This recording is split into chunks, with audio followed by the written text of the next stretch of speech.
2021 time and past.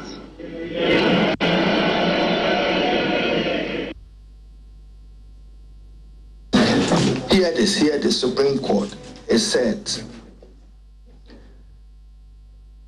that is dealt with under Article 104, which says the voting quorum at 1/2 of the membership of Parliament. Thus, I'm quoting, read together with Article 104.1. The quorum contemplated in Article 102 should be properly understood to mean the quorum for all other business of Parliament. Then it says quorum for voting, Article 104.1. That number cannot be less than 138. As poor as our maths and arithmetic is, less Ajua Safo is 137, less 1/2 of Parliament is equal to a charade of a decision that they think that is constitutionally right. Get it right, and we still were filing the stay of execution, which now has been properly and adequately filed. Therefore, the investor community should be interested in holding this government accountable. They said that I indicated that our country is tottering at the precipice of bankruptcy.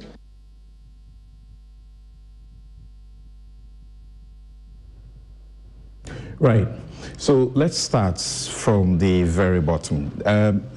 Mama Yarga, let's begin with Afinomakin first.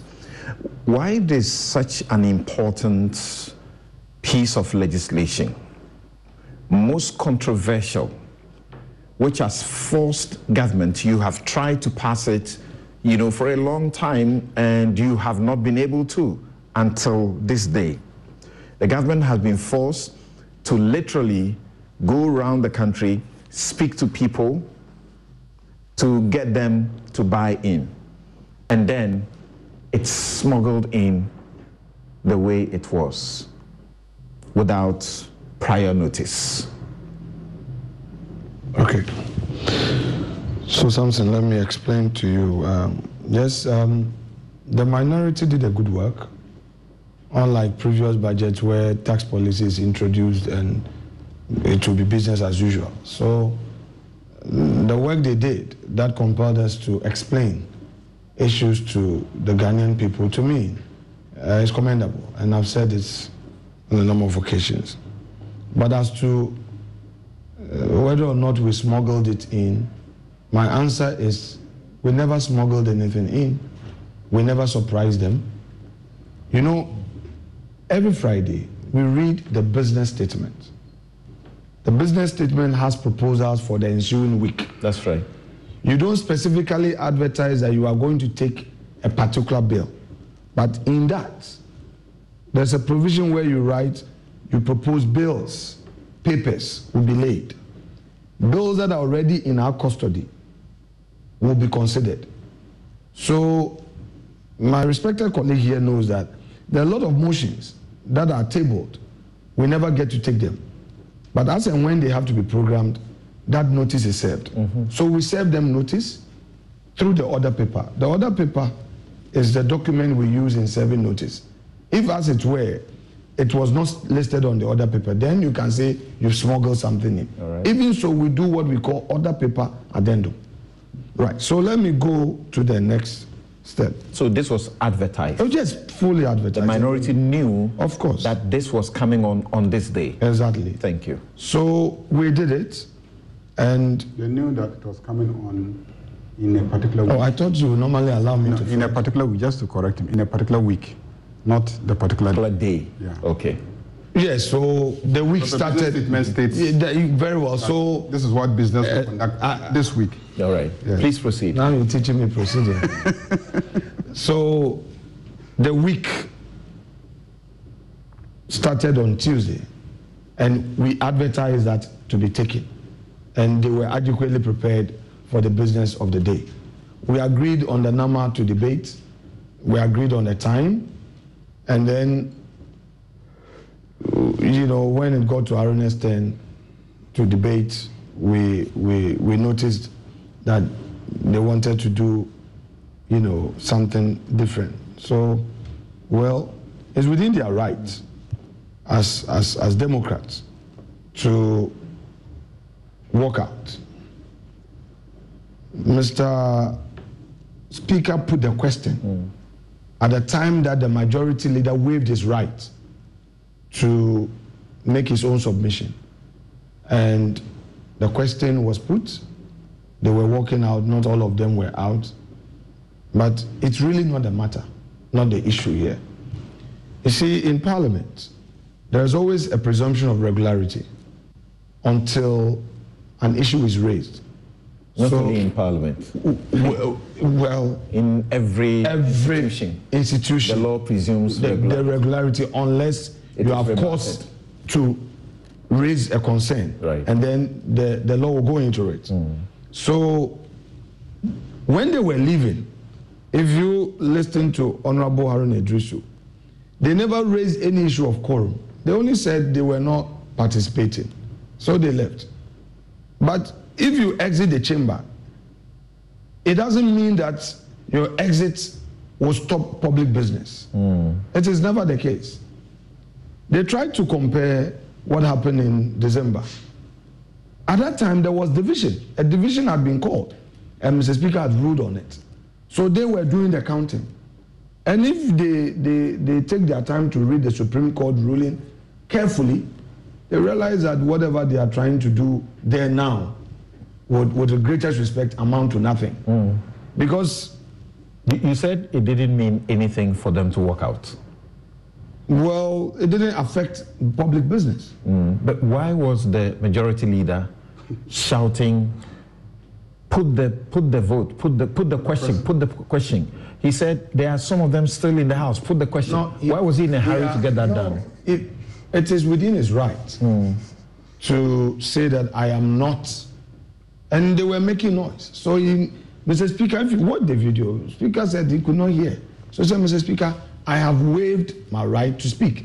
Then Mr. Speaker repeated it. The Honorable Majority Leader, are you saying you are waiving your right? So I even got up. I got up to the clerk at table to tell him that that is the position. So Mr. Speaker should put the question. Is it not the case that he wanted the question to be put before they had completely left the chamber? Because if they did, then the question of quorum will haunt you. So he wanted to be sure. And initially, we heard some of you say that by the time the question was put, there were as many as 30 of the NDC MPs still in the House who had not completely left. No, I think it was in response to the argument that they had left. But to me, that is really not the issue. You see, the issue of counting arises only when it is raised. Okay. So to me, it doesn't matter. It amounts to nothing. Look, what does it matter though that the minority leader announces in unequivocal terms that they will have absolutely nothing to do with the process? It's a mere political statement. It doesn't affect the procedure. It's a mere political statement. The House is a house of record. Of course. So if you say, take note of that record. If you say that you would have nothing to do with it, yet you sit in or you walk out, you won't participate. It's your right that you've waived. Should that stop business of the day? No, it cannot. I'm asking because you seem to suggest that unless the question of quorum or lack of it is raised, yes, there is no issue. But even where there is an issue is raised, it cannot be said that there was no quorum. I don't understand your question. The last part of it, I don't understand it. If the issue of quorum is raised, right, it is possible to say that the minority, whilst they announced that they were walking out, could not be said to have left the House. Well, hypothetically. That's, I mean, well, let me hesitate a bit in the kind of answer I want to give because I really don't understand your question. But the point here is, they participated in the proceedings, except to say that at the point they left the chamber. I am saying that they could have stayed in to raise the issue of quorum. They didn't. We've passed the Student Loans Amendment Bill. We have also dealt with the Criminal Offences Act. We've also amended. When we're doing that, we were just about 20 or so. The Criminal Offences Act, just a few of us. Are they saying that there was no issue of quorum? The Student Loans Act that we amended. Go back to 1993. You have amended to take away guarantorship. That is correct, sir. Go back to 1993. When it comes to actual lawmaking, the bills, people will be walking in and out. That's why Mr. Speaker gave an interpretation to what to him, by our practice, constitutes presence in the House. Okay. And all that. All right. So, well, I don't understand why they think that by merely walking out, they would ambush us and that we will lack quorum. Let's put that aside. And granted that they are right. You know, on that day, because the decision on Kwesi had sufficed, they themselves, Kwesi was in the office, they didn't allow him to come in. Right. They themselves told him that until the stay of execution process was duly filed, and we're also monitoring in Cape Coast, they themselves told him that don't enter the chamber. So he did not. At that point, the number was 274 because Kwesi's election had been nullified.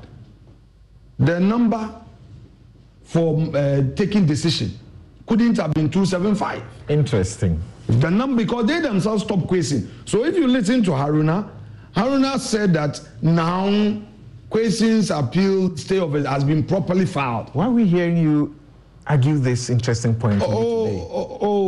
But we are dealing with the issue. This is the first time you've given me an opportunity to argue this. So Kwesi was in Parliament. Because this is significant. Of course, I know. It is. And they know it is. Kwesi was there, but they stopped him from entering the chamber because they know that it was going to be illegal. But I'm telling you that at that relevant point in time, at that material point in time, our number was 274, not 275. Okay? So that's one, they should bear that in mind. Third, justiciability of their process at the Supreme Court. I want to refer to... We'll get back. We'll get there. Yes. We'll get there in a moment. So, Mama Yaga, now explain to us, as we understand now from Dr. Dominic Ayene, you were sort of the man behind that, idea. You were the architecture of that idea that let's work out. Let's not be part of this quote-unquote bloody business to burden Ghanaians. Yeah, okay. So... Hindsight. Oh, no, not really. You see, for several months now, we've been fighting the passage of the E-Levy. We started the fight from the budget itself, because we said, okay, if you're against the principle, and the principle is captured in the budget, and you approve the budget, then implicitly you are accepting the principle. So it was the principle of the E-Levy itself that made us to try to reject the entire budget. You have said it from day one, that you will have nothing to do with it. Yes, we have. And we will oppose it using whatever means is available to us. And so we have been strategizing based on what we thought were the arsenals at our disposal, including fighting, throwing chairs, preventing the first deputy speaker from voting at one instance.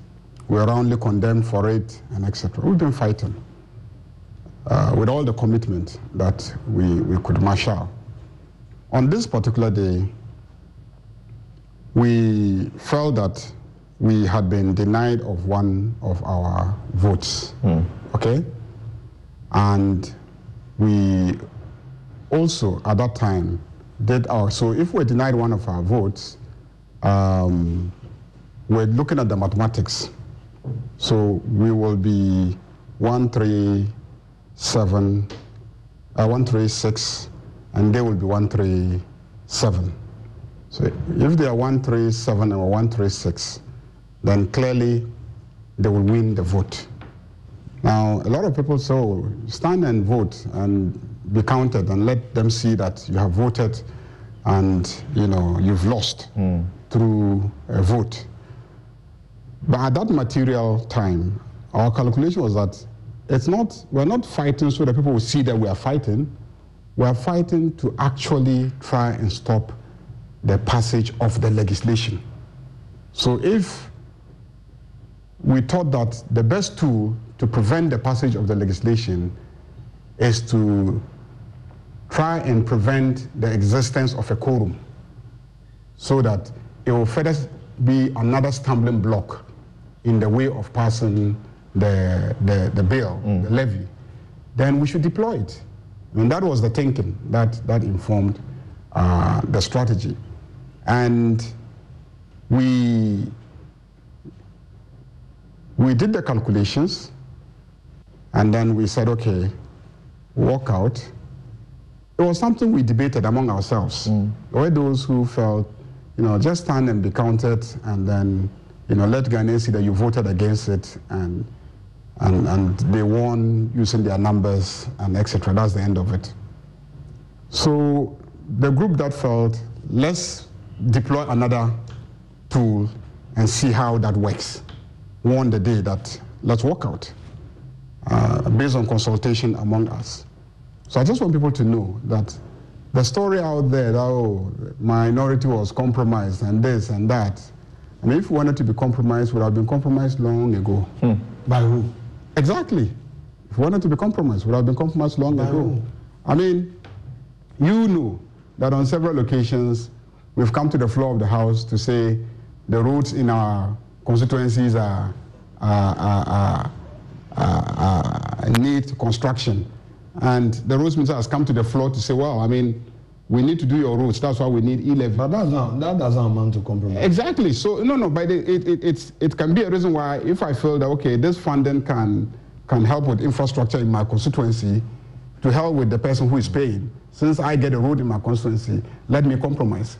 So I'm saying that if we wanted to be compromised. One very terrible thing about our democracy, the executive hold, so that in the country, literally nothing works unless the executive says it will work, as far as financing is concerned. Exactly. Right. So we've fought it with real commitment, because we felt Ghanaians didn't want it, and were willing to stand with them in that moment. So that is it. We walked out believing that, based on the Supreme Court ruling, they will be left with... You will need a quorum of 138 to be able to take a decision. And at the time, they had only... And at the time, they didn't have 138.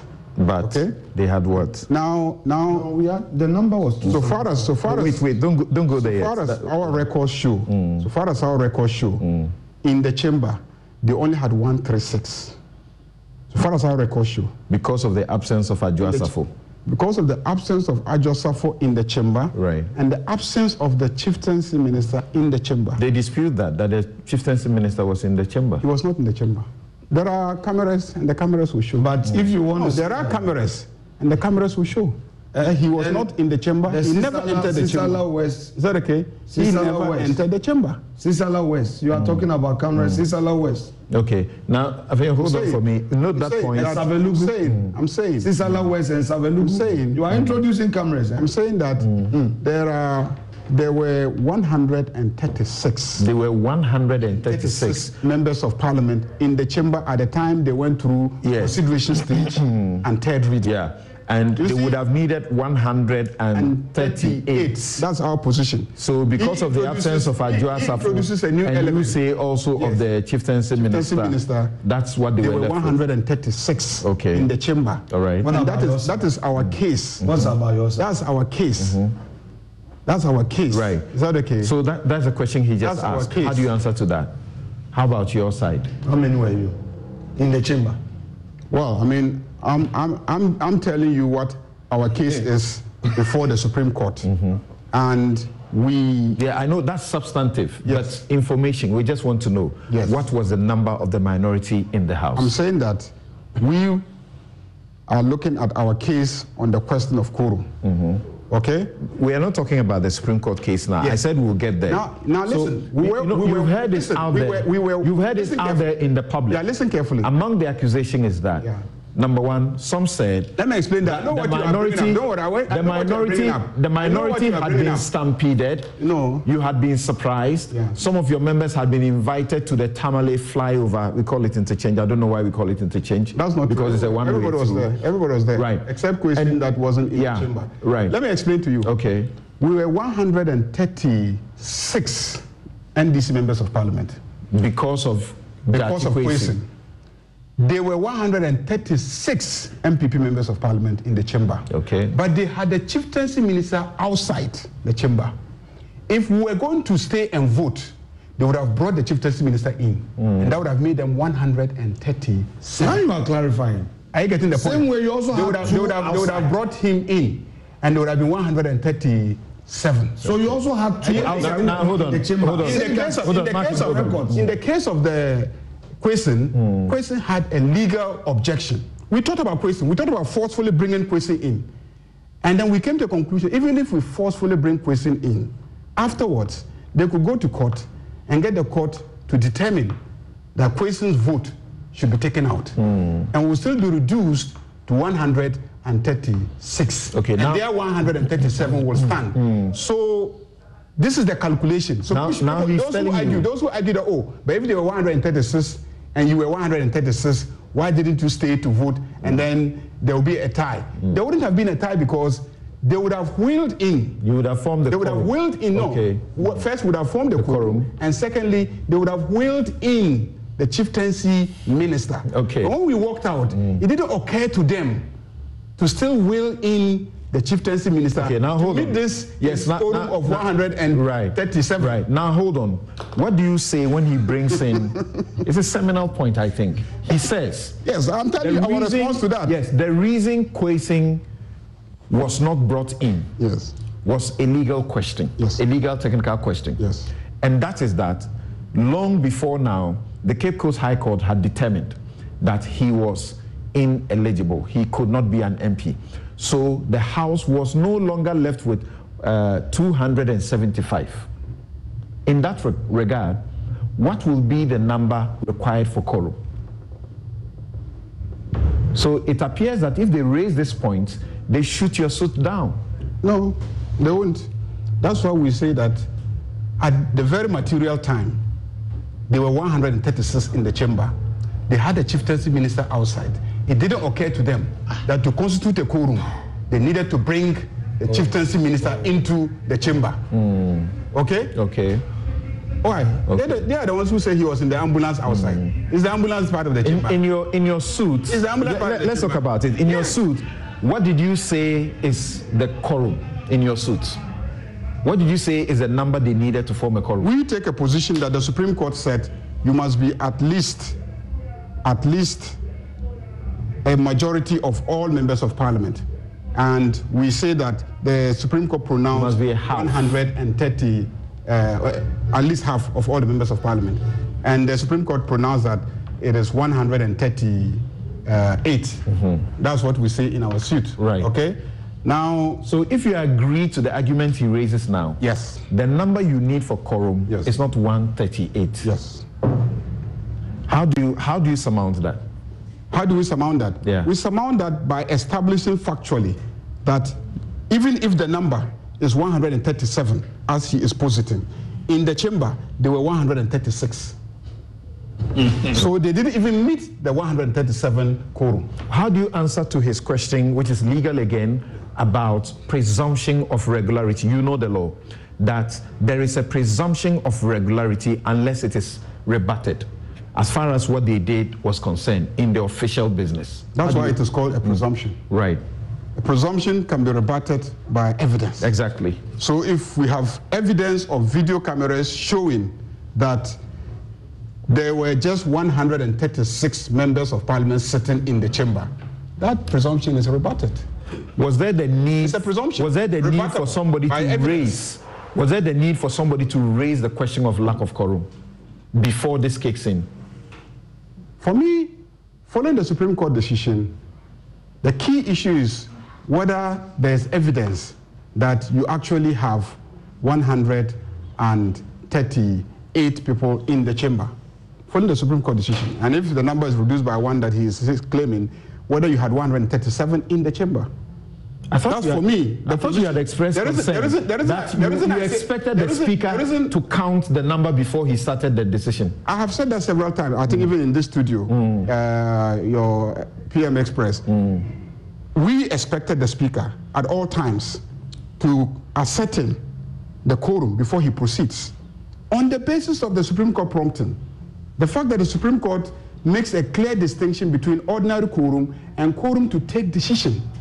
So at decision taking time, at every decision taking time, any Speaker presiding ought to convince himself and establish that there is in fact a quorum.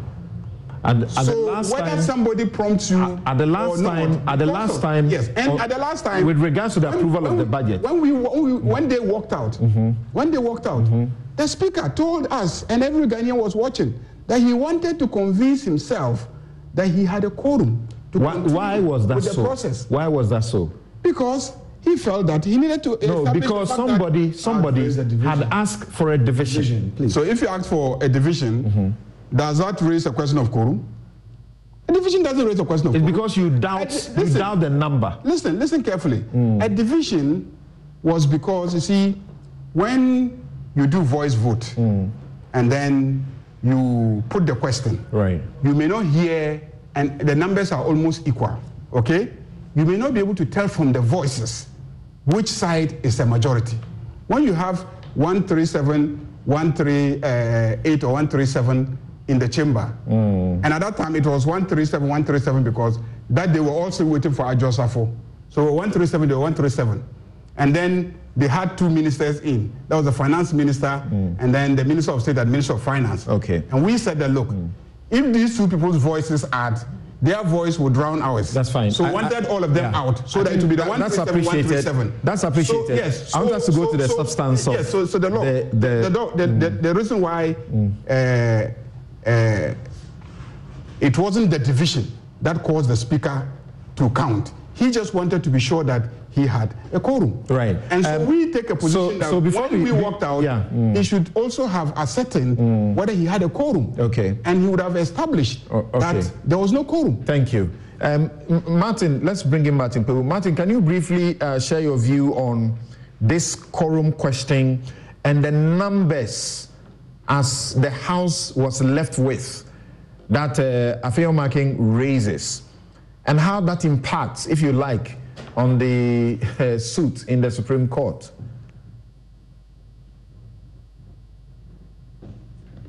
Hello, Martin. Yes, hello. Yes, I can hear you now. Okay, yes, I must mention that, to be honest with you, this matter is one that I'm not exactly clear which argument is better. I say so because, you see, we are all clear in our minds that usually by parliamentary practice, if you don't raise a matter of quorum, it's presumed that there is quorum. Regularity. So presumption of regularity. Excellent. Yes, and the Supreme Court has time with our number upheld such a presumption. Okay. Yes. Now, but because of the recent Abdullahi case, I'm like, oh, then perhaps it's true that there is a change. Yes, because I've looked at it, weighed it, looked at it, and I'm like, So the best is what they've done. Let's see what the court decides. Because, you see, the truth of the matter is that it's also not good for our democracy that anytime, let's say, one side sees that they are about to lose a vote, then they will stage a walkout. For me, you know, I really find it difficult to appreciate that tactic. Yes, it's true. Somebody will say, yes, it's a tool of their game. But, you know, for us as lawyers, we don't like fraud. So when you see defeat staring in your face and you can run out, it doesn't really, and avoid that defeat, it doesn't, you know, aligned with fraud as we practice. Are you saying that, well, this is a democracy, so majority will always win, therefore the decision by the minority was wrong? They should have stayed in there and make their voices heard. No, that's not what I'm saying. What I'm saying is that the matter of the quorum, okay, if you don't raise it, then by parliamentary procedure, it's said to exist, okay? But here is the case, we have a new Supreme Court decision, and that decision, you see, reading it and saying that there should be at least 138 present, I like it because it appears on the face of it that that one now overrides the parliamentary practice that if you don't, if you don't raise quorum, it's presumed to exist. Martin, sincerely, what has the Abdullahi case introduced? Has it introduced anything to the rule about the number you need to take a decision in Parliament? Has it? On the face of it, it appears so, because they are making it clear. You see, the Constitution in Article 104, forgive me, the Constitution in Article 104.1 says, except as otherwise provided in this Constitution, matters in Parliament shall be determined by the votes of the majority of members present and voting, with at least half of all the members of Parliament present. Did the Supreme Court say anything different from this? But you know that... Yes, so Sam, this is what is different. You see, they've been telling you, even after the Supreme Court decision, that they are able to take decisions with fewer than 100 parliamentarians present once nobody raises the matter.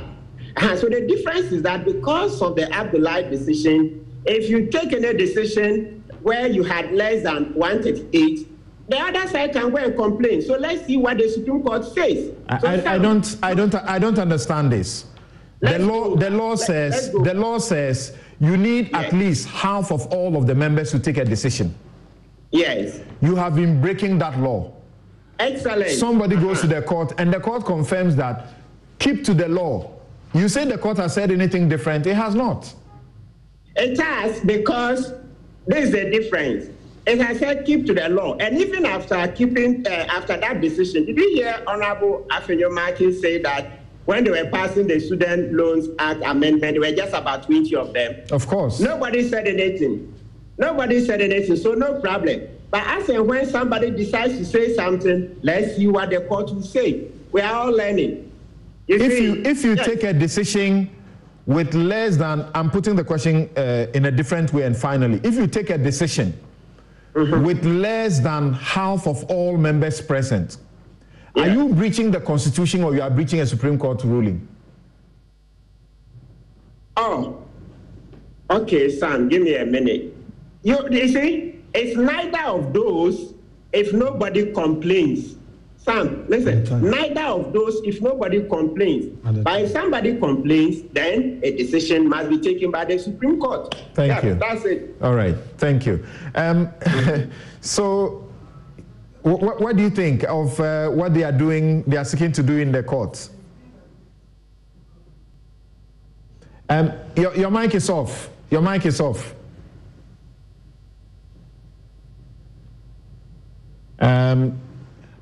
No, there's a problem. I can't hear you. The mic is on now, but I can't hear you.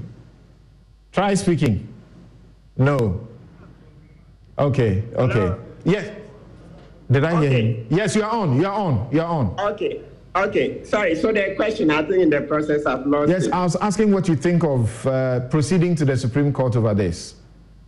Yes, so that it will be clear in our mind what it is. Because already, Sam, let's not forget that that decision in itself, as I've said elsewhere, to the extent that Parliament didn't have a say in it, that decision, it's not complete in my estimation, because they didn't receive arguments from all angles. Okay. So indirectly, through this new suit, they will hear from Parliament. And I think even apart from this plaintiff, the Supreme Court ought to invite Parliament itself to present an amicus curiae brief. Let's hear all the arguments. All right. For me, this second suit will bring finality to the matter, so that we'll know the application of the 138, meaning that must it always be 138 whether somebody raises it or not, or Parliament's practice that if nobody says anything, even 10 people can decide should continue to apply. That's it. All right. Afenyo raises a question that at the time, the number as Parliament stood was no longer 275. What do you say about that argument? At what material point? On the day and as we speak, until and unless Judge Kwesing had filed his stay of execution of the judgment, because he had filed that earlier and that was keeping him in the house. Yeah. And then that was thrown out, but he had to file it again. Yes. Right. Yes. So for me, at the material point, you see, Honorable Idris mentioned that his stay had now been properly filed. So meaning that he could then participate. Not at the time of this decision. No, but I thought the time Haruna was talking, was that not before they stayed the walkout? After. If it had been filed, at the time, very obviously they would have allowed him to go into the house. Into the chamber, but they did not. Yeah. Oh, no, Sam, let's hold back this. Haruna rises and informs the whole world that Kwesing's application has now been properly filed. So that's not in the chamber. Press conference. That's at a press conference. After the decision. After the decision, really, at a press conference. Oh, okay. So meaning that at the time they were walking out, Kwesing was not packed. Exactly. Exactly. So that then, okay. So at that time, if Kwesing is not packed, they didn't also have Adwa Safo, and then the other MP was said to be outside. Do we have evidence that the MP was brought in? If he wasn't brought in... He wasn't brought in. He was in. He was not brought in. Mahama Yarga says he was not brought in. Not that I said. Afenyo Markin disagrees that he was brought in. No, he wasn't brought in. No, but there were journalists there. Sam, this is how I will go on this matter. Exactly. There were journalists there. Yes. I will be extremely shocked that this man was being taken in a stretcher and no journalist captured it. So on that basis, I think I want to believe that he wasn't brought in. Okay, so you sincerely think that this suit serves any value, any purpose? Extremely. It's good. Let it clear the doubt once and for all. And especially we'll implore the Supreme Court this side to let Parliament come in. Let's get full argument. Because you see, the decision usually is eroded. The value of this is eroded if a huge constituency, a huge stakeholder is not heard in coming to a decision. I mean, can you imagine? There's a decision affecting how Parliament conducts its business. And Parliament was never heard. Okay. So let's get to Dr. Kenashigbe and also Theo Champong, who have just joined us, and let's get to the E-Levy proper. So we were taking a cue, if you like, from other countries. In Uganda, they introduced this same thing, and it was 1%. 1%, not like what we sought to do. After public protest, it was reduced from 1% to 0.5%. In the Congo, it was also introduced at 1%. Yes. After public protests, it was replaced with cash outs only. So you are liable to pay only when you are cashing out. And that appears to me is actually an incentive to keep electronic transactions. So you stay on to transact business electronically rather than taking cash out. In Cote d'Ivoire, they introduced it at 0.5%. After the protest, it was withdrawn. In Malawi, they introduced it at 1%. After protest, it was withdrawn. In Benin, they introduced it at 5%. But on only Momo operators, that was implemented despite widespread public opposition. And then in Cameroon, it was introduced at 0.2%, and it remains at 0.2%. Dr. Kenashigbe, why is it that here in Ghana, in spite of the widespread outcry, opposition, which forced the hand of this government to go back and try and explain to people. And we know how cosmetic that's going around and explaining was. We still are keeping to what we have, although reducing it from 1.7 to 1.5. Thank you, Samson. But you will be asking me to be clairvoyant and be able to read the mind of the Minister for Finance. I am not the Minister for Finance, so I would not know why they've kept it. But we, as an industry, I remember in 2019, you know, we issued a paper on mobile money and that whole industry and how to be able to drive a bit more revenue from it. And you know, so our position have always been the fact that do not tax mobile money itself, and that position really is informed by what we have seen happen in other places, and also because of government's own strategies in pushing the digitalization agenda. Government makes the point of, you know, the physical challenge that we have and needing other revenues.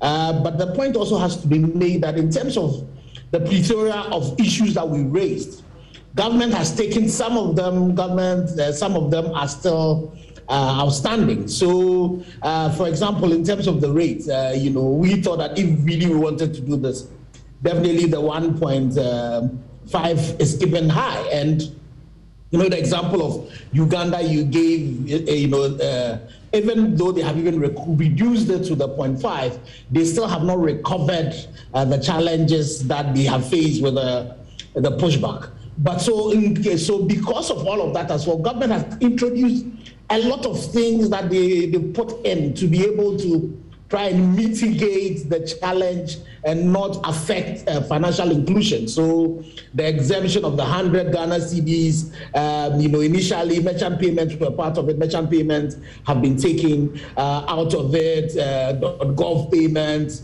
But I also have to concede that as of now, I've not even seen the final bill that was passed by Parliament that has been assented to the President. So I'm not too sure what the details in all of that is.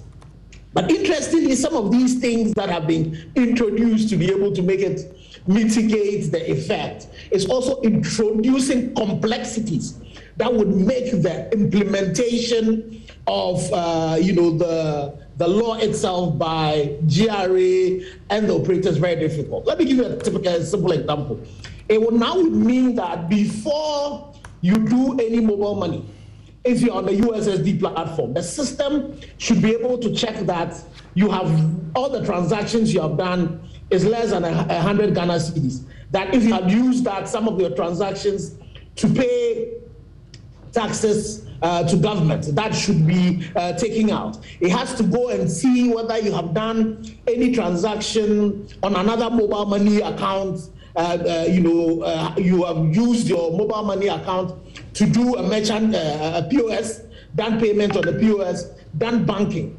And you know, if you take the USSD that has majority of mobile money, you need just a few seconds, otherwise it will time out. So it's really going to be important that we try and start as simply as possible, you know, so that it does not become a bottleneck. So the concerns that you raised are very, they've happened in other places and they could easily happen here. And so in terms of the implementation, we need a lot of time to be able to really do it. But I cannot speak to why the finance minister still went ahead despite the issues that we raised.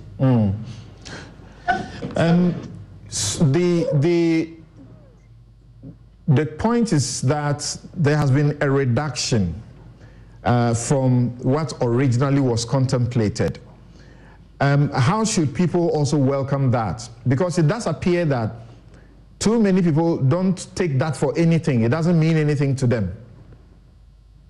Well, you see, Samson, speaking as a social scientist again, and then also as a physical scientist, as an engineer, you know, you've looked at the empirical evidence from other markets. None of the markets have really started at 1.5. It has to be given that some of our members who currently have charges have also promised to take some of their charges off. So the jury really is out there in terms of the risk and the unintended consequences that have come. So for us as an industry, one of the things we have been preaching is that what can we do to ensure that some of these unintended consequences do not crystallize? So the point you make about the rate is definitely a genuine one. I'm pretty sure that maybe government's argument would then to be to see, we look at how it goes, and then if it does not go well, maybe we could reduce it, so that it could be the opposite of your penetrative pricing, where you would go low and then gradually increase it. All of that are things that I'm sure could be are being considered, but that is definitely a genuine risk because. And especially one of the things that we had also been advocating and speaking to government about is the fact that the whole industry, the way it's structured, charges are capped at a particular point. So for mobile money, those who charge, if you do beyond 1,000 CDs, you pay 10 CDs and not more. For some banks, I bank with Fidelity when I use the app as well, your charge is capped. The maximum you can pay is 10 CDs.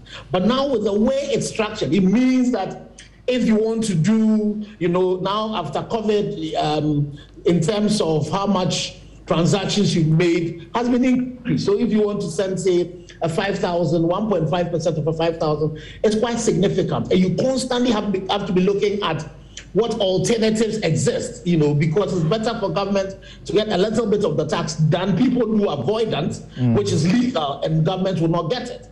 If the bank transfers from person to person is still in there, then it means that and the exemption at the last time I thought was that it was only corporates that were not going to be affected. If you are buying land from a friend, which is not a corporate, and you are sending money to them, 100,000, 1.5 of 100,000 is very significant. People would then have to find other ways in which this has to be done. So we need to bear that in mind, that in as much as government wants to be able to generate some revenue, the alternative and the enemy, which is cash, still exists and is the thing that a lot of people know and is the thing that people will fall back to naturally. So how do we do all of this? If we agree to do it, how do we do it in such a way that we don't mitigate it? The example of the Congo is a great one, because you see, cash out is the thing we want to disincentivize. So when you see the vice president talk about QR code and makes the example of the Wache person, where you are using a QR code to purchase it, it's because when the money gets onto the wallet, people should be able to keep it on the wallet, not just go cash it out and still be able to use it. Because what that does is that it enhances traceability, enhances the information that the monetary policy people and the fiscal policy people can get to aid their planning. And I'm happy government has, taken out some of the merchant payments out, so that, you then at the end of the day, when the merchant, that is a merchant SIM, then all transactions that are on that particular merchant SIM are turnover for the person. The person will just have to put his cost for you to determine the profit the person has made. And then you can apply corporate income tax, which is definitely more than 1.5%, and then be able to then tax at the point of profit, not production. So those are some of the things, the arguments we have made, that if we want to really make sure that the digital platform, which is becoming, is growing and growing, contributes also to taxation and all of that. Let's do it in such a way that we don't roll back some of the great things that governments over the years have done in terms of our digitalization, and still be able to get some of the revenue and not, make sure incentivize cash. So those for us are some of the challenges that currently exist. I know also that at the last conversation we had, as we're preparing our minds, waiting for Parliament to pass this particular law, GRA was agreeing that it was going to, instead of at the per person level, do a per wallet to start with, so that it makes it simpler to be able to implement. And so I'm hoping that what we're going to do, so that in terms of if all the issues are sorted out and it has to be done, it can be done. It can be engineered in a simple manner, and then the complexities can be introduced as we go along. All right, thank you. Let me go to Theo Echampong again. We're looking at the mechanics and the fear that this will drive down the agenda of digitization or digitalization and electronic transactions. But when I return, there's something, Martin, I almost missed that I would like you to, because anytime we have discussed this issue about the filing of a process in the court, that automatically sort of stays somebody's hand. I remember you have been referring to an authority by the Supreme Court to the effect that the mere filing of the execution, stay of execution, does not change the fact that the MP has been so declared that he's not an MP, and therefore he cannot be in Parliament. It is interesting. So I'll come to you. I want to go to this one and come back to you. All right. And then I find also that before the court, in the recent case, the Attorney General argued that anything other than ensuring that there is that number 138 in Parliament before a decision is taken will be manifestly unwarranted violence against the provisions of the Constitution. Yes, Dr. Theo Echampong, let's hear you about the fears and whether you think that this should have been withdrawn. And now that it is passed, how should we go about it? Good morning once again. My position on Momo, I think is very clear, and it's been within the public domain, that I don't think that we necessarily need it. Nevertheless, the government has passed it, and the question is, how do you ensure that it doesn't derail the digital inclusion agenda? The point really here is the fact that the government assumes that the consumption of mobile money services, to put it in economic terms, we say is inelastic demand.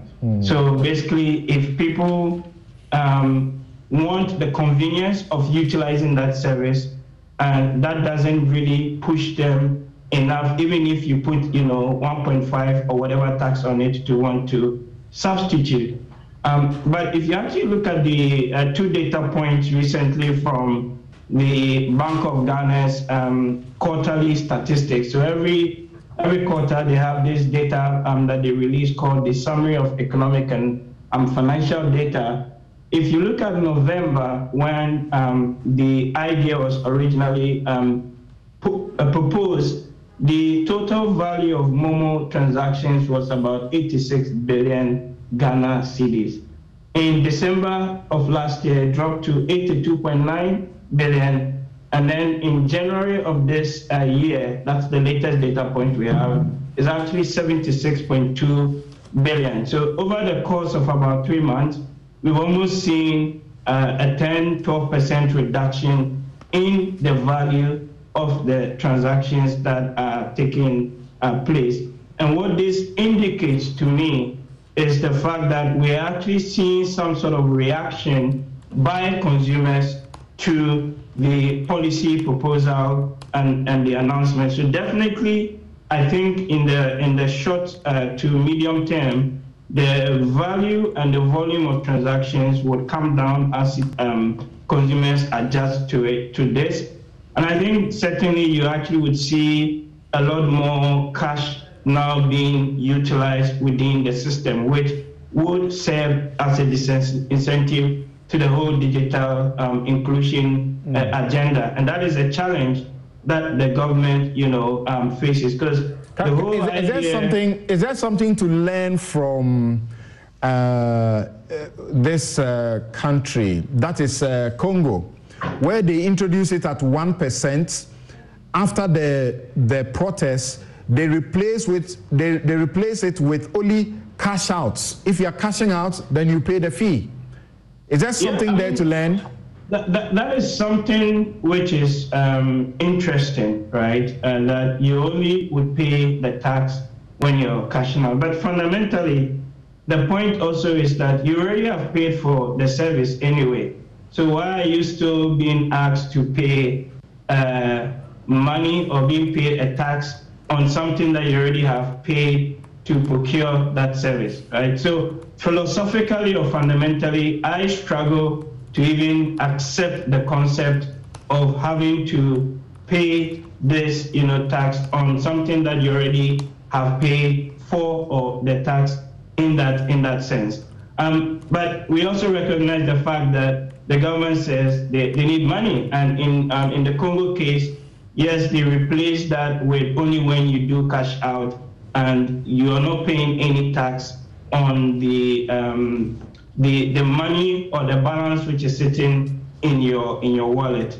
I don't think in the Ghana case that's what pertains, because I've looked at what was read on the House. So Doc, my question is there something we can learn from that, so that if after all we are going to have to use this policy, this law, because it's law now, another way to ensure that we don't take, a downward, trajectory as regards our electronic transactions, which is what we need for a digitized economy. I will be honest with you, I don't think that the state officials are going to do that. I think they're going to fully roll out the policy, and then maybe a few months or down the line, it might come to the point where we actually see that downward reduction in the consumption of the services, and then they'll call the stakeholders around the table, and some of these policy proposals may come back to the table, including from the telecoms chamber, some of the ideas that Ken was talking about. But where I sit, really the challenge now is that the government needs money, and it needs money badly to be able to support the economy. If you look at the fiscal numbers that are coming through in the last quarter, I remember a few months ago, we were on this very platform where the state officials said that the deficit, the public debt rather, as we speak, is below 80%. And some of us were actually saying that if you run the numbers and you do the projections by the end of last year, it was way above 80%. Tell you what, you look at the Bank of Ghana's data points that they released, and it's actually end of year 2021, the deficit was 80.1%, close to what a number of us had indicated, and even the likes of Bloomberg and Reuters had, reported about. So that is the challenge that we are confronted with. And I think really the emphasis now on the side of the state is more about revenue and less about, digital inclusion or trying to soften the blow for consumers, all of that. Right. Probably what will happen, and which I'm sort of quite clear in my mind about is, if we see that reduction in the consumption of the service, then in a few months' time, we may be back to the policy table to look at how we tweak the implementation of the E-Levy. Okay, so I think I'm looking at it from this point of view that once it's become law and we need to go ahead, it's going ahead anyway. There's a need to find ways to avoid, anti-electronic transaction conduct. And it does appear that in that regard, some lessons may be taken from the Congo situation, where you are punished for withdrawing cash. Do you think that is something that the government may think about to avoid what is already happening? We have seen queues. We don't know how authentic they are. We have seen queues, videos of queues, people going to their to vendors trying to take out their monies from their wallet. Well, but eventually, the nature of transactions that we do these days, we would have little choice. And the fact that people would want to, for the convenience of it, rely on Momo. What I think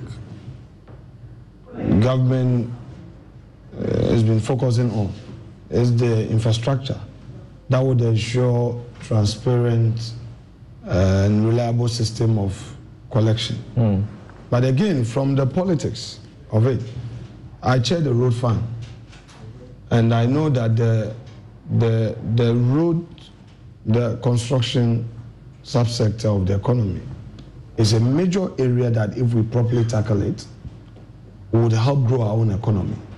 Because Samson, you have a contractor who gets a contract, gets a job done, takes a loan from the bank, and is not paid for a year, 2 years, 3 years, and will now have to depend on Goro boys. The funds that come, sometimes you don't know who to pay. You have huge IPCs. But with this, the arrangement that is being put in place would ensure certainty that the funds are in, the banks will be happy with to finance the contractors because they have a long value chain. When you give a job to a contractor, he's employing an artisan, an unskilled labor, the watch seller gets job, the carpenter will get a job, and if the job is for 18 months, the whole lot of value chain that would get opportunity. So yes, it is not palatable to be talking about tax. You know, my wife calls me, say Mr. E-Levy. You know, when I get said Mr. E-Levy. Even your wife? She's been teasing me. Yes, nobody would want to be taxed. Right. That is true. But what we have to do, given the times we're in, is take advantage of the opportunity and reassure Ghanaians that look, just as we did, I mean, when we introduced free SHS, we didn't introduce a free SHS levy. We meant well. This has become a necessary evil. Therefore, now we are going to tell you how we're using the money. 2 ways, the roads and the entrepreneurship support to the youth. No, Sam George had an amendment, though he was not in. We carried it. The one that will require the finance minister to be reporting on how funds are disbursed. We took it on, though he was not in the chamber. Okay. But we found wisdom in that amendment he had proposed. The thing I'm talking about is that myself, unconsciously, once it was passed and I'm beginning to do transactions on Momo, unconsciously it strikes me that you lose some money, you know? Yes. So I'm saying... But over time, I'm saying... when we are showing to the people of Ghana that look, transparently, this is how your monies are being spent. And I think that is the calculation, and it can be a lot of money for certain people, for certain transactions.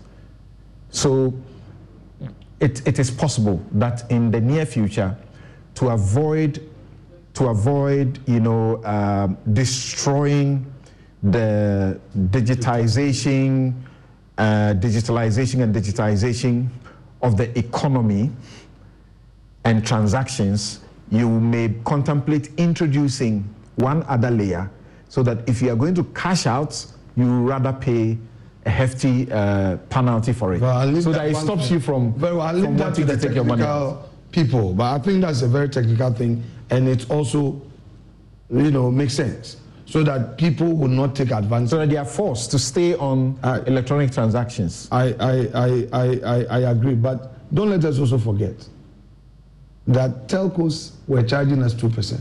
Some telcos were charging us 2% without any legislation. Samson, please. Yes. That's not. But no telco has charged anybody 2%. You know, please. The charge was 1% when you send. The next person is so the 1% goes to different people, and also the charges is a spectrum of charges. It's not 2%. No, can I don't misconstrue the point. Wait, don't let us split hairs on this.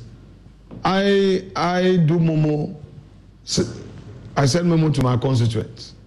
It's 1% here, 1% there. Understand it in an ordinary language, not in the technical space. And we understand them. We understand them because they are doing us a service. It's a service being provided.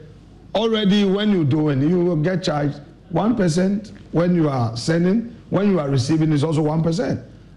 I mean, that's it. Okay. So, right. I mean, I think that... Now, hold on. I'm coming to Ayarga now, but let me go back to Martin. Martin, I asked you that question that I felt we left out. In the case itself, this one point that Afenyo and his team may want to pay attention to. In arguing before the court in the suit that has brought us the results that some are very unhappy about, the Attorney General said, the number of members of parliament who must be present before a decision is made, must be present before a decision is made, which is set as at least half of all the members of parliament. For the current composition of parliament, that is 275 members. That number clearly must be 138. Thus, for the purposes of Article 104, i.e., taking a decision on any matter in Parliament, at least 138 members must be present. And out of this number, a majority must have voted on the issue. Any other construction will manifestly do unwarranted violence to the clear words of that provision. So I just want the majority to avert their mind to that could also come up whether or not there was a counting or there was not. But my question to you was, Judge Kwesing being brought in, whether or not at the time the decision was being taken, they had filed a stay. You know that fact, that merely filing an application for the stay is not good enough. And Sam, okay, I get it. This one is stay of execution, so this is good enough. Okay. It's the stay of proceedings that the mere filing is not good enough. Okay. So for stay of execution, as soon as you file, it takes effect until the court says, dismisses your application. All right. And when you want to stop proceedings in a court of law, that's the effect of the Supreme Court decision in the Repa versus High Court. Ex parte is Dade Kotupon, this La Trust, a popular case in the Supreme Court in there. So the Supreme Court said we had been misleading, or let's say lawyers have been getting it wrong. When we all graduated, we were told that if you file an application for stay of proceedings, it takes effect. So the judge should stop until the higher court decides otherwise. But the Supreme Court has made it clear that no, there is no automatic stay of proceedings. All right. A judge can continue. But as for stay of execution, it takes effect. All right. The Supreme Court has also said that if you have an opportunity, like as it was in Parliament, to raise an objection to something, and you don't raise that objection, and the objection is not raised as intimately, you lose the opportunity to talk about the fact that something has been done which ought not to have been done. So, is Afenyo not right when he says somebody ought to have raised the question of quorum? Sam, yes, you are right. So one of the recent times that this principle you mentioned came up is that Dexter Johnson, where the lawyer didn't raise the objection. Well, the Supreme Court said no. Dexter Johnson versus the Republic. There are a number of other cases. That's right. Yes. So Afenyo's point. So that's why I said for me now, we would need the Supreme Court to clarify whether if you don't raise the point, then it's presumed that there is quorum. That one should hold sway over the 138, because now we're being told that, look, to take a decision, you need 138. If you don't have 138, you don't have a quorum. As against the practice that they were using, which is that, look, even 20, Honorable Afenyo mentioned it today, even 20 parliamentarians meet and then they take a decision. Nobody says anything. There's no problem. So the Supreme Court should clarify which is which. Should we leave Parliament to continue to, be masters of their own procedure, which will be better, or we should hold them strictly on Article 104, which obviously, Sam, is creating a lot of problems, because ministers then will have to leave their ministries and come into parliament. I was at the ministry a month ago. The honorable minister had to meet us around 7 a.m. because he said, look, my brother, I can be called at any time to run to parliament to vote. So nowadays, I conduct business 7 a.m. and all that. So I think we really need to have a second look. Let the Supreme Court take a second look, and then we may get something better. Okay, and that may also reinforce the argument that we need to, deal with the Constitution again, where you need, majority of ministers to come from Parliament. You need to separate it so that this problem is dealt with. But Martin, in 1 minute, are you of the school that says because of E-Levy, I'm going to either minimize or stop electronic transactions using Momo? Oh, Sam, obviously, it is going to apply. I mean, it's obvious. I'm a rational human being. It's going to reduce, even though it can be, I can't totally exit Momo. Okay. But I certainly will reduce. Yeah, that's how come you see from the beginning. Some of us were of the opinion that government should have started from a lower percentage. 0.5 wouldn't have come this far with all the acrimony, the polarization, and all that. You say 0.5 would have been reasonable. Boom, 1.5, or even natural 5, 1.75, and then people had to rail and rail before they came to 1.5. It's too divisive. Right. Look, I accept that we need a Marshall Plan. It appears this E-Levy is our Marshall Plan. Talk of Marshall Plan. Remember World War II? After that, Western Europe was going down.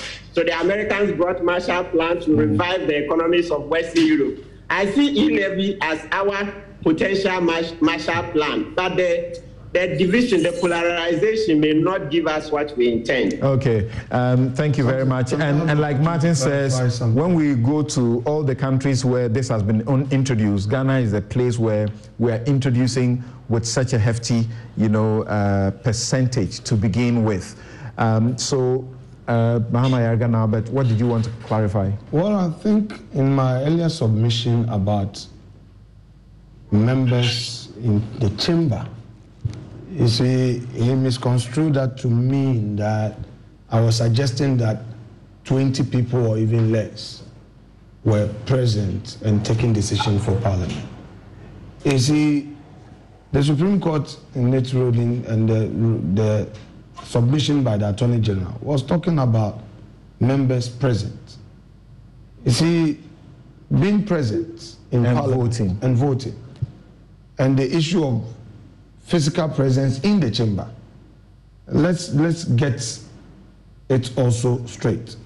Now, Mr. Speaker made an order that you could observe proceedings. We have facilities where you can observe proceedings from your office and participate in that. You disagree with this position when the earlier decision was taken. You were so angry about such an interpretation. What I'm saying is that... so you shouldn't be going closer to it. What I'm saying that notwithstanding, that is Mr. Speaker's position. That is Mr. Speaker's position. Okay. You agree with that position now? I'm saying that is Mr. Speaker's position. It's not a matter of I agreeing or not now. I'm saying that that is the law. I'm talking about the majority. I'm saying that is the law. We are guided by what we have as a law. Oh, you went to rescind a decision of the minority on the basis that you can't use this argument. That's what I'm saying. No. You're getting it wrong. The decision by the minority that we rescinded, it was on the basis that they didn't have the number to proceed because there had been a call for division and they had proceeded to do the count. The vote and proceedings exposed that. That is taking the exact number present in the chamber. Not because somebody raised a question of quorum. Right. If you use the same argument you are as it were advancing now about people sitting in their offices and the rest of them, then there was a quorum then too. So the budget was at the time when you rejected that argument. Samson. The issue of quorum is provided for in our standing orders. That's right. Look at order 40, 48 and read. It's there. I'm saying that until you raise it, you cannot now say that you will not even use other tools available in Parliament, and you are rushing to the Supreme Court. Okay, thank you. So that's the point. So Mama Yarga, you are saying that, I mean, this should not happen. Therefore, whichever means you will use to stop it, you will stop it, even when it has been passed. That's why you are in court. Exactly. That's why I'm not even participating in the discussions about implementation. It's a two-sided house. No, there must be views. I'm not participating. You must lose at one point. I'm not participating in the discussion about implementation because I believe we haven't reached there yet. We are there. We are in the Supreme Court. We are there. No, we are in the Supreme Court. We are not at the level of implementation. Your being in the Supreme Court does not stop the implementation. My argument is that we will win in the Supreme Court, and so whatever effort you are making to implement will end up being a nullity. You can't be so sure that you will win in the Supreme Court. Well, it will be difficult for the Supreme Court not to rule in our favor. How? Because in that same case, the Supreme Court recounted the fact that what was also in issue was the budget, and that the majority set aside the budget on the basis of our number. And the argument was that our number was not up to 138. There were 137, and we didn't constitute a quorum. And therefore, the budget was not properly set aside by us. It's in the facts of that case. The Supreme Court didn't say anything about that. Okay?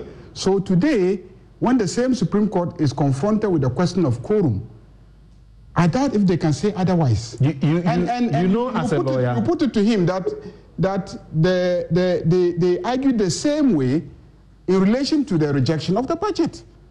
The same argument. You know, as a lawyer, yes, that every case, however similar two cases the facts may be, are different. In the courtroom, that's why we say every case is taken on its own. Yes. But you see, it is difficult if you state a principle. Then somebody relies on the principle, and the facts are looking the same, and you don't apply the principle. Judicial certainty. Yeah, you create a big issue for the image of the court. So I don't see how the court is going to... Are you setting the court up for something here? Am I? Are you, the minority, setting the court up for something here? No, we're asking the court to do its job. Because you're saying that they cannot hold otherwise. Yes, because they told us that you need to have a quorum in Parliament. Now, I hear him saying present. And I heard some people say, oh, present is if you come and park at the parking lot of Parliament. How can the parking lot of Parliament show that you are present for the conduct of parliamentary business? How can present be when you come and you are lying in an ambulance outside? How can that be present? Or how can present be when you are sitting in your office and watching? How about if I don't sit in my office, but I lie in my bedroom and log on to Facebook, because Parliament is live on Facebook. So if any member of Parliament logs onto Facebook from his bedroom to observe parliamentary proceedings, is he present? Okay. So before we go back to that discussion, I don't want us to go back to that again. Just we have spent quite some time. Yes, please. Right. And I had raised the issue about raising an objection timeously, but I clearly know, as a matter of fact, that there is no estoppel in constitutional matters. Exactly. I'm surprised that you are raising this issue, that we may exhaust local remedies. Let's get to that point quickly, and then we'll move on to the next issue. So I raised the issue of justiciability of the matter, whether or not the court would even have jurisdiction to deal with it. Okay, so I share the view, like Professor Tuguba, like Professor Aaron Michael Quay, that matters like this are not matters that when they are before the court, we should be shackled from discussing them in the name of getting into contempt. But I suppose that we may not need to go beyond what we have done. Don't worry, but there's a point I want to make here, which is the Supreme Court own ruling. Okay. Yes. Okay. So I refer to the Makisebe case against ECG and two others. And the Supreme Court referred to Klomega number 2 and said this: with the determination of this case, it is now our expectation that Article 1815 would lend itself to application by the High Court rather than further interpretation by this court. Then the court itself goes further to say, we might just as well add that legal practitioners in Ghana should take guidance from the above decision and advise their client whenever they are consulted. This will prevent them from rushing to this apex court with a view to turning it into a clearinghouse. We would henceforth no longer countenance this attitude of legal practitioners and parties, for that matter, turning the Supreme Court into a clearinghouse for all matters which appropriately should have been initiated in court lower to the Supreme Court. We dare say that indeed the time has come for this court to crack the whip by ensuring that its jurisdiction in Article 2, 1, and 131 of the Constitution, which are frequently invoked by parties, are consistent with previous decided cases on the point. So all I'm saying is that if you look at the reliefs, I have them here. I'm sure we don't want to go. No, yes, no, but I'm not a lawyer in the matter. I mean, we are not a lawyer in the matter. Okay, very well, I won't go. That's not also very well. That okay, very well. I agree with you. Comment at I agree with you. Okay, thank you. What I'm saying, I think it's fair comment. What he's commenting doesn't breach anything. Samson, what I'm saying is that if you look at their own reliefs, on each relief they refer to Justice Abdullahi versus Attorney General. That's right. What the Supreme Court is telling you and your counsel is that they have already interpreted this. 104 has already been determined. If you think that there is any issue with it, take the ruling, take it to the High Court for enforcement. Use it as a basis. Don't go back to them for interpretation. That is what the Supreme Court go back for clarification. That's what the Supreme Court said in a In any event. That's why you are here saying it is dead on arrival? Of course. In any event, you are all parliamentarians. All three of you are parliamentarians. You know that if the decision, the ruling was by Mr. Speaker. If you want to challenge Mr. Speaker's decision, you know what to do. Okay. If you are alleging any illegality, you know what to do. So again, you want to now use the Supreme Court as a clearinghouse. You are talking about exhausting internal procedures. I am making a point. As a constitutional matter, will that apply? Let me make the point. Okay. Let me make the point. It's difficult to make. It's not difficult. Yes, and I give you a minute because we need to. You see, you are a parliamentarian in a political space. You decide to abandon your role. Then you are rushing to the Supreme Court. So I believe that what they are doing is setting a bad precedent. So tomorrow, you go to Supreme Court again, then you may have to be going to the Supreme Court on the student loans. Did they exercise a role? Did they exercise a right, or they abandoned the role? So if you can use a minute to react to, you said you wanted to react to that. Then we'll change here. You see, in this context, I don't think they even exercise their right. They abandoned their role. They have a right to boycott. You see, this whole thing about in bad faith, they exhausting local remedies. You see, where the Constitution says that the exceptionality of it should go to another body for a determination and enforcement is different. For instance, the whole chapter on the human rights, the Constitution itself says that even though those provisions are constitutional provisions, if you want their interpretation and enforcement, go to the High Court. You don't just run to the Supreme Court. It is different from the Article 104(1), which the Constitution, the High Court, the Supreme Court has interpreted. The fact that it has interpreted it and given it certainty doesn't mean that when somebody breaches it, you cannot come to the court for a declaration that it has been breached. Okay. But that's what Article 2 is about. Article 2 is saying that you can come to the court for the court to declare that there is a breach of the Constitution. Thank you. So we are in court for the court to declare that there was a breach of the constitutional provision. Thank you very much. And then the consequences. Thank you very much. And we also need a determination of the breach. We also need not to forget the education that even if local remedies are not exhausted and you go to a court, that's not the basis for throwing out the case. It only stays the case until the local remedies have been exhausted. Then the case will continue. Thank you very much. This is Newsfile, brought to you by Bank of Africa. Strong as a group and close as a partner. MTN everywhere you go. Ashasi University, educating ethical and entrepreneurial leaders for Africa. Robert & Sons Optical Services, your comprehensive eye care service provider for 31 years. Waylead Properties, home is where one starts. CBG, where we stand with you. Edlom Housing, where spacious homes cost less. Duraplast, where Duraplast goes, water flows. And of course, Rehoboth Properties. quality housing for all. And my guest in the studio and on Zoom have been Alexander Kwamina Apenyoma-King, MP Efutu and Deputy Majority Leader, Mahama Yarga, MP Boku Central and Member Constitutional Legal and Parliamentary Affairs Committee and Delegate ECOWAS Parliament, Martin Pebu. He's a rights activist, legal practitioner. Dr. Kenneth Ashigbe is Chief Executive Officer, Ghana Chamber of Telecommunications. And Dr. Theo Echampong, political risk analyst and economist. When we return, Dr. Ken Ashigbe will not be with us. So thank you so very much. We'll be right back.